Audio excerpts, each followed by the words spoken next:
Ikinasal na nga kahapon si Nash Aguas at si Mika de la Cruz. Ginanap ito sa Tagaytay. Sino ba naman ang hindi makakalimot sa Going Bulilit? Isa rin yan sa tumatak sa bawat Pilipino. Walang sino man ang hindi pwede makalimot dito. Marahil isa ka sa nakaabot dito. Si Mika de la Cruz, isa sa pinaka most outstanding actress na talaga nga namang naging unang crush ni Nash Aguas mula nung Going Bulilit pa lang, kamatik. So talaga nga namang maliit pa lang sila noon is talaga nga namang hinahangaan niya na yun.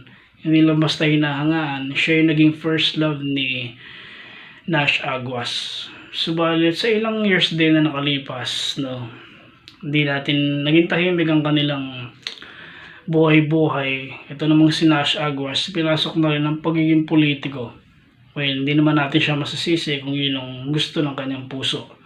Si Mika de la Cruz naman is tuloy pa rin sa pag-acting. Hindi pa rin nakakalimot sa kung ano yung gusto ng kanyang puso. Well, sa ginanap na wedding na kanilang kasalan, hindi naman ganun ka-grande, kamatik. Subalit, napakasimple lang. Ginanap ito sa Tagaytay. Hindi naman ganun ka-grande yung mga nakalagay na bulaklak, flowers.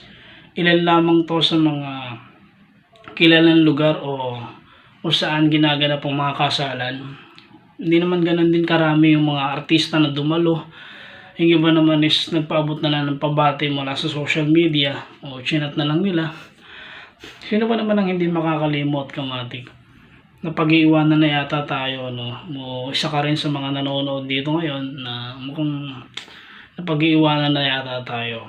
Mula nung 90s, 70s, talaga nga no, pinanonood na natin ang Going Bulilit. Na ngayon ang mga Going Bulilit ngayon, kamatik, kinakasan na. Oras na ba para ikasan na tayo? So yun, congratulations both of you. Sana hindi mangyari sa kanila yung mga nangyayari sa artista ngayon na nagpapakasal, di rin na nagtatagal, tas naghihiwalay din. Pero sana naman huwag mangyari sa mga buhay-buhay nila. So yun, batiin na natin sila ng congratulations. Sana magtagal na kayo, sana forever na kayo. So yun, sa mga tagahanga ni Nash Aguas at si Mika de la Cruz, congratulations sa inyo, kamatik. Naway sana ang pagsasama nilang bilang mag-asawa is magtagal na rin, no? Yun yung panghabang buhay nilang ipinangako. At sana sila na talaga. Alam nyo kasi, kamatik, si Nash Aguas is talaga nga namang ganun na lang niya kung hangaan si Mika de la Cruz. Talaga nga namang crush, sobrang crush niya yung babae magmula pa ng Going Bulilit. So yun, hindi naman natin masisisi, no? Biruin mo, kamatik, isang napakaganda love story ng dalawang to, magmula sa Going Bulilit hanggang sa naging mag-asawa na. Pero sana naman huwag humantong sa hiwalayan yung mga nangyayari sa artista ngayon.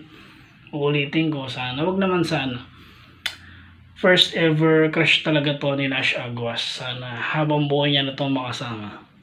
So yun, sa lahat ng mga tagahanga niya at followers ni Nash Aguas at Mika de la Cruz, congratulations sa inyo.